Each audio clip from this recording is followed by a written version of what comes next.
Navigating Change, the podcast from Teibel Inc. I'm Pete Wright, and I am sort of here with Howard Teibel. And I'm sort of here with you, but Where are you? Where are you right now? Oh, you didn't know where to announce where I am right now? I don't know where you are.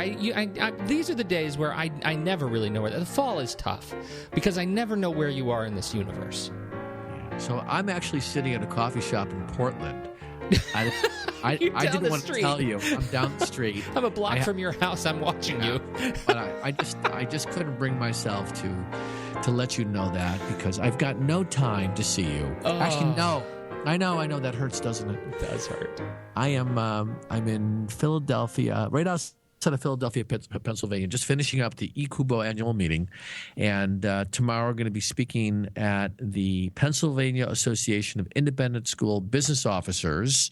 So these are the equivalent of the higher ed chief business officers for independent schools. And we're going to be doing the Communicating Financial Information Effectively. Oh, it's a good one. Should be fun. That's a good one. You probably wish you were here, don't you? I do, more than anything. It's overcast, but it's always overcast where you are, isn't it? That's not very nice. Because it strikes too close to home. But I will tell you, today is gorgeous. It is a crisp 60 degrees, but it is clear. So you sound good.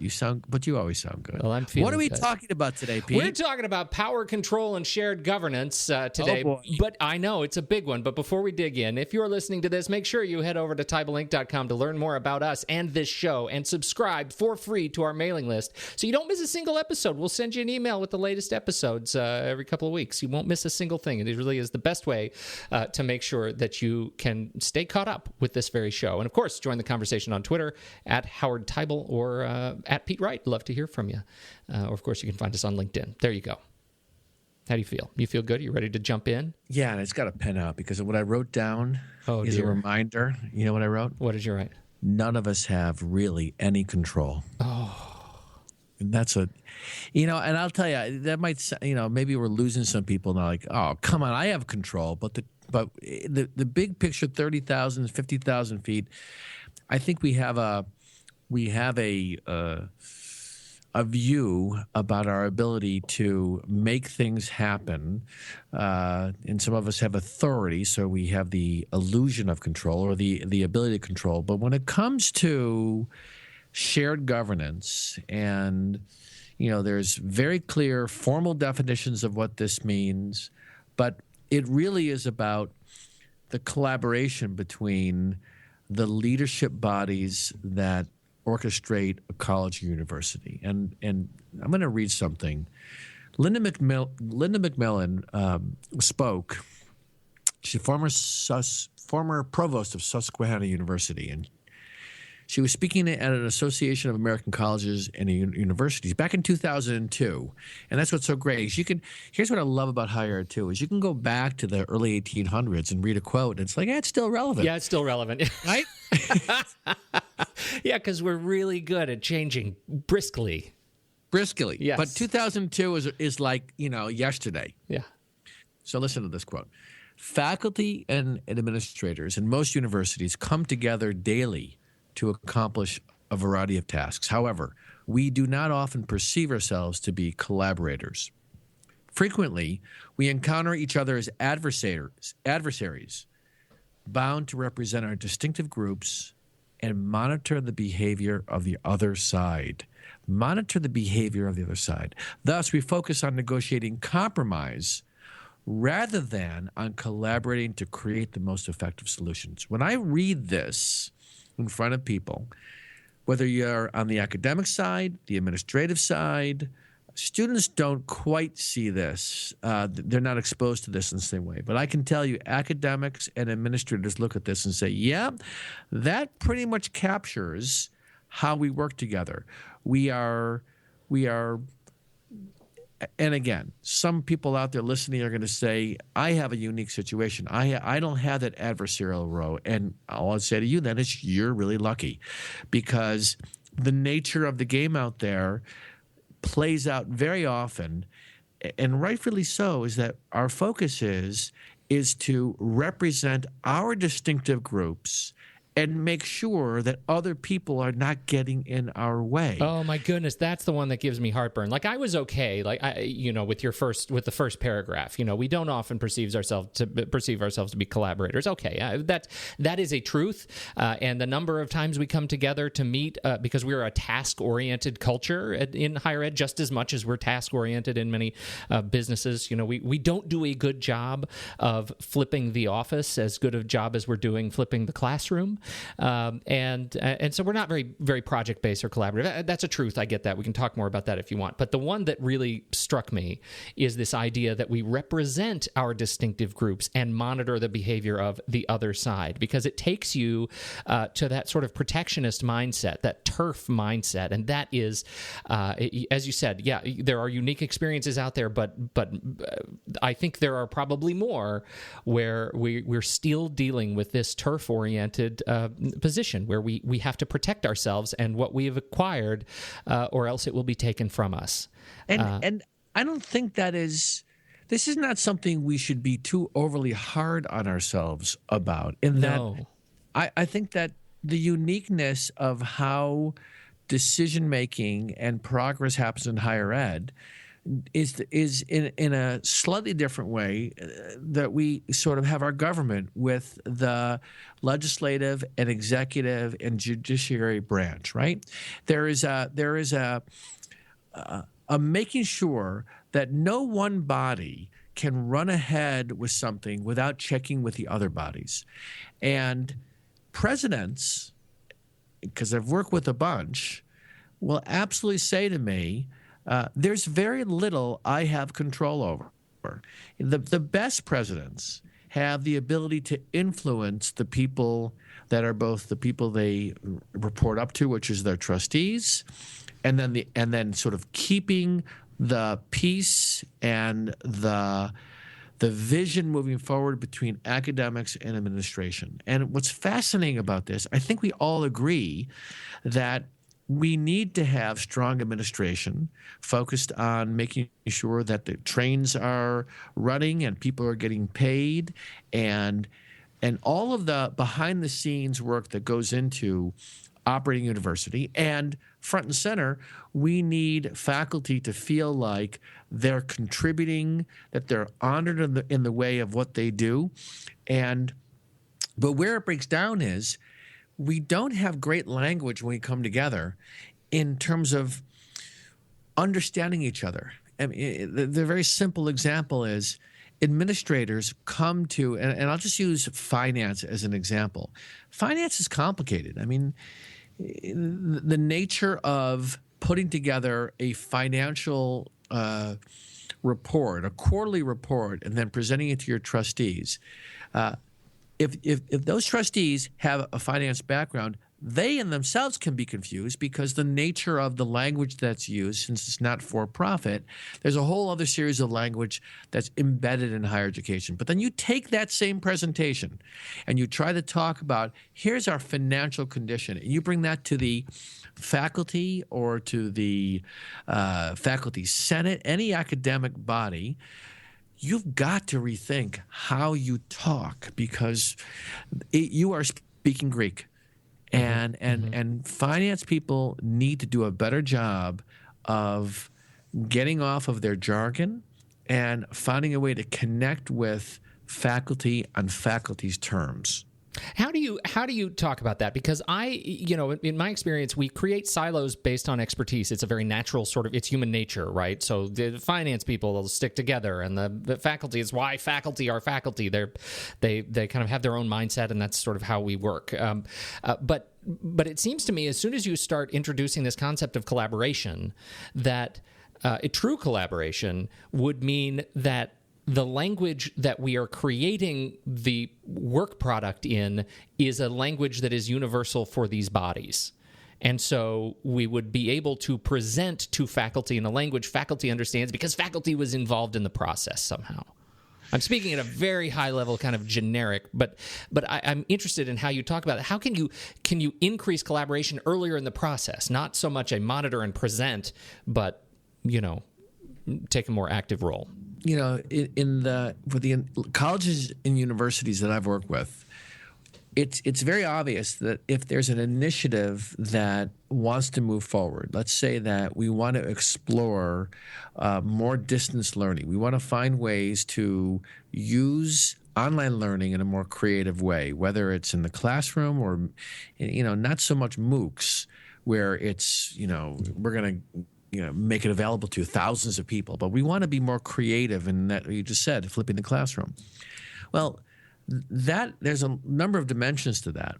The biggest of which is that it impacts how faculty think about what does it mean to teach and how we teach. And the only individual who has for the most part, the ability to bring that concept, if it's not being initiated by the faculty side, is the president or the chancellor saying, listen, let's have a dialogue about this. And faculty have a very important stake in that.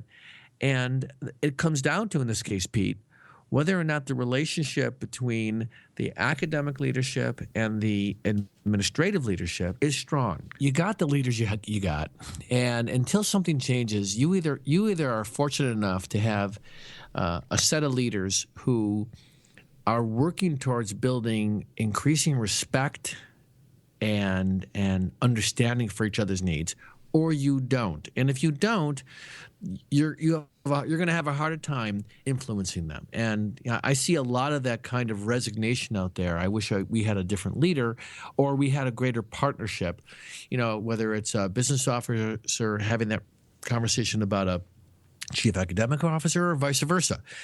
But assuming that there is a way that people say, yeah, we are in this together, we know we're in this together, then it comes down to working from a place of recognizing how we work. And part of this conversation has to do with power.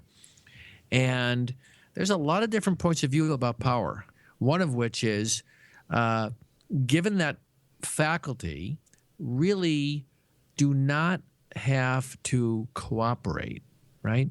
They absolutely have the interest of the institution front and center. And if they fundamentally don't believe in the direction the president or the administrative side wants to go, they do not need to go there. As a matter of fact, it's even harder than that. The structure that supports the faculty, the chairs and the deans in working with them, they don't have any real power. They have influence. They are hopefully, because in some cases nominated to positions by their peers, that they are given the authority to move things forward. But it comes down to, are we willing to step out of these power relationships where it's purely about, I'm only going to give you cooperation if you give me resources. And yes. Right? And administration has control over resources. So this is a game we play where I'll cooperate if you give me resources. I'll give you resources if you cooperate. And then you've got leaders, presidents and chancellors, and their job, for the most part, plays out trying to ensure keeping the peace. Right? Now again, I am making some generalized statements, and I know there are many institutions that are in a different place. I work with one where the level of respect between the provost and the senior vice chancellor is extremely high, a great deal of respect for their chancellor, and as a result, they are listening to each other. It's the difference between when the provost sits down and says, I want to do this, and the chief business officer, she's got two choices. No, but, no, and this is why, or yes, and this is what we need to talk about. And she comes from a place of yes, and this is what we need to think about, versus no, and why. And this is partly the mindset shift for schools and leaders they need to have, is a willingness to really listen and not come to the other side with an agenda that you're trying to impose down their throats. Yeah, I think so much of it becomes, I'm going to bring it back to this sort of protectionist stance, that we're operating out of fear, and so much of building trust and respect goes back to our own individual ability and our team's ability and our department's ability to let go of fear that somebody else is out to get us or change things that we're terrified of working with. Yeah. And that's, I have an experience with an institution that, not my own, that has just brought in a new leader. And the leader comes from a much larger institution, and we're seeing this pattern there where the public appearance of the leader is very positive. Everybody's enthusiastic for change, but what's going on in the back channels is we're in dire straits. This new person does not understand the institution. Faculty are displaying and thereby actively encouraging an environment of no respect for the new leadership, and it seems to be moving into a deflationary spiral here. And I have these colleagues over there who are actively calling me saying, "Hell, I need some advice. I need a landing spot because I'm not going to be here very much longer." That's a very dangerous place to be. But so much of it goes back to this: I am terrified that what this new individual is doing is going to change my world in a way that is uncomfortable to me. And it is a very individual fear that is manifesting in a larger place. They wouldn't say it's uncomfortable. What people typically say is, "You're going to change what I need to do," and I don't agree with the direction you want to do. We need to do a better job of being willing to be in a conversation that doesn't require us to make a decision. So in some ways, I got to tell you, administrators have a lot to learn from faculty about what dialogue means. And that dialogue is about bringing out all the views. And sometimes it's not about making a decision. Mm-hmm. And this is where we get into a lot of trouble. I part of the communication I'll do when I bring administrators and academics together is that the academic view of a managerial focus, and I just worked with a provost who said, I do not want us to make a decision today. I want to make sure we have a healthy dialogue about this, and because I don't think we have fully explored it. And that's the collegial way of thinking about getting into understanding a problem. And this is really important. I try to teach administrators how to do this better because they're so quick to want to make decisions. They're check off their boxes. But the other side of it is we do need to make decisions. So you've got academics where the dialogue is the point, and you've got administrators where the traditional managerial, let's have a discussion, make sure we understand the problem, and let's decide what we're going to do, and let's do this in the next 5 minutes. That is two different ways of coming at looking at a problem, and both sides need to appreciate that the other side has value in the way they approach the work, but we don't. The academy comes in with, and I do understand this because it sometimes in a defensive position because they feel like they're under attack. They feel like and I'll tell you something. The number one thing I've been saying more, and people resonate with this, we got to stop talking in a disparaging way about people who are not in our group. And administrators talk disparagingly about faculty, and faculty talk disparagingly about administrators. Yes. And that builds disrespect. Every time I say this, everybody agrees.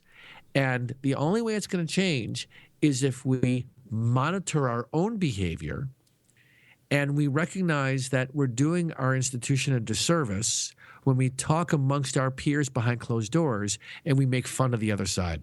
Isn't it fascinating that we have this discussion? I mean, it's sort of this yin-yang of power versus our approach to collaboration, right? That from the academic side, what we've set out is that there is a much more natural inclination to a collegial approach to discussion, and where, as you say, the discussion is the point, and the faculty tend to be naturally inclined to creating and cultivating an environment of discussion. It's what they do in class all day long. That's their worldview, and they have the power over cooperation with administration. Administration, which has much less power over cooperation. They have the resources and need to learn how to collaborate. So academics sometimes may find themselves, well, I'm not being listened to. They're not accepting my, my offering of collaboration, and we get huffy and frustrated. Yeah, exactly. Right. That's just sort of our feathers get all ruffled, and we get all puffy and go, and we take our ball and go home.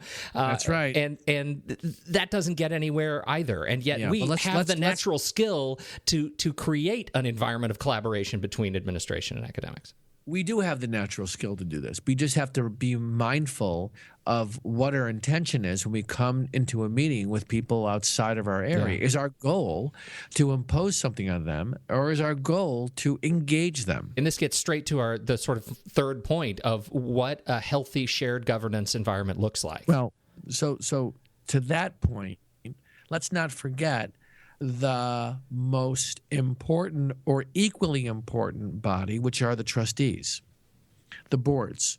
Because in the end, and again, if you talk to they are the fiduciary responsibility. They have the fiduciary responsibility of the institution. Their job is to make sure that the strategic plan is moving in the direction that is going to keep the institution sound and strong over many lifetimes. The challenge is that they step into the world, and we invite more and more trustees in the private institutions. It's often alumni. In the public institutions, we find ourselves with nominated sometimes from the state, and they have a different view of decision making, and their view is more directive. Unless you've got the trustees who are faculty focused, they understand. They're there to sort of be the counterpoint. But you have lots of trustees who come from industry, who have made a career out of being successful, and they are stymied by, why can't we just say, this is what we want to do, Mr. or Mrs. President or Chancellor, and just make it happen. And as a result, they're sitting out there also playing this game of talking disparagingly about faculty, or having an opinion about why can't our administration move a little faster, because they've got often a corporate or a top-down perspective. So that third element of this, there's the dynamics between the academics and administration, but then there is the trustees who really get to influence major policy decision, and they're out there playing that same game of, we got power over the president, and this is the interesting thing. When there's a no confidence vote for a president, it's often because the trustees get nervous that they are not effectively keeping the peace. And in many ways, or moving the agenda down in the right direction. And increasingly over the last 5 years, there's been more calls for a no confidence of college presidents and even senior administrators.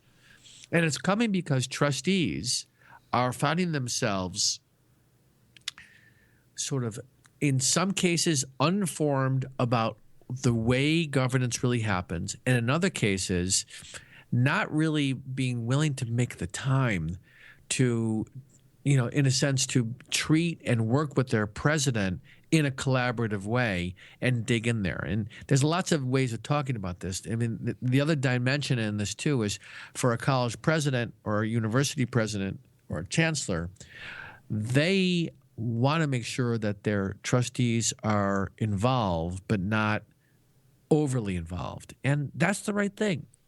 The trustee's job is not to get involved in the day-to-day operations. And some of these individuals have lots of experience in how to do that well. So the mix of these three bodies in the end is one of the sources of what makes it hard to move forward. And my primary premise here that I'm talking a lot about different parts of the country is we first need to understand where we are before we can figure out where we want to go. We need to tell the truth about where we are. and how we relate to each other. And then we can build off of that and say, all right, if this is the way we see each other, how are we going to shift that so we can move from I'm going to cooperate with you to let's collaborate?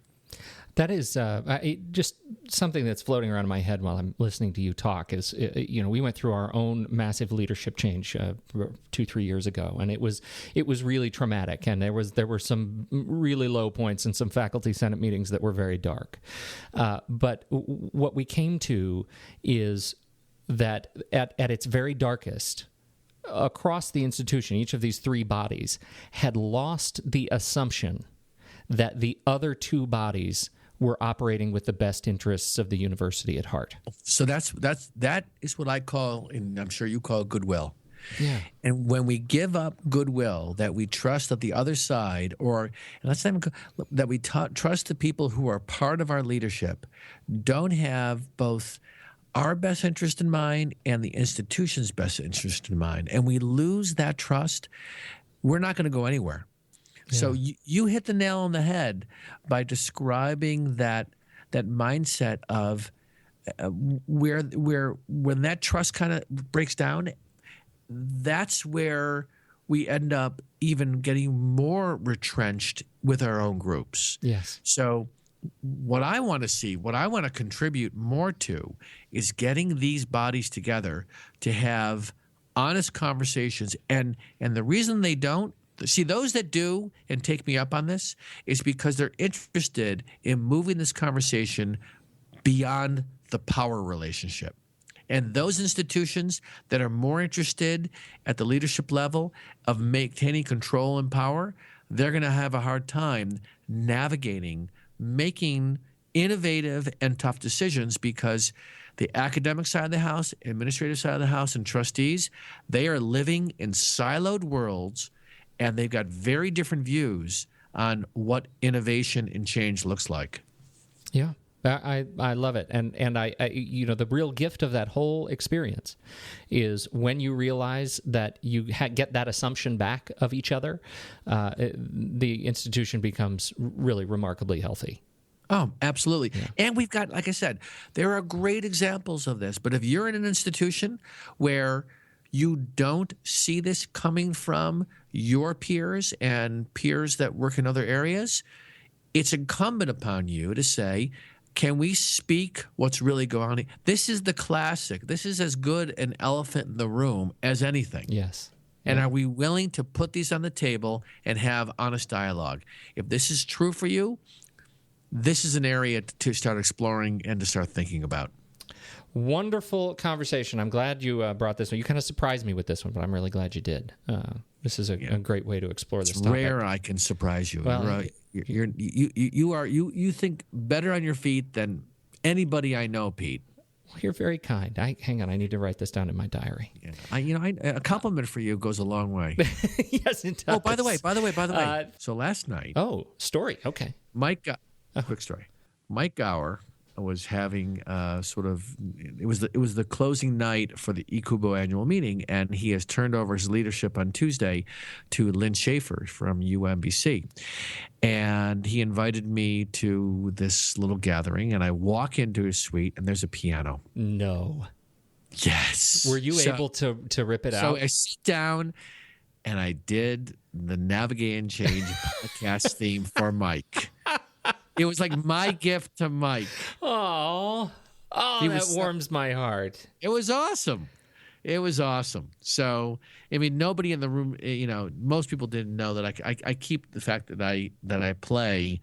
But, you and I both know we were intending to do this on the stage at one point. Yes. And, he texted me, goes, coming up to my suite, there's a piano here. In his suite? In his suite, he had a piano. I don't think he travels in style, this Gower. Yeah, he does travel in style. He got lucky.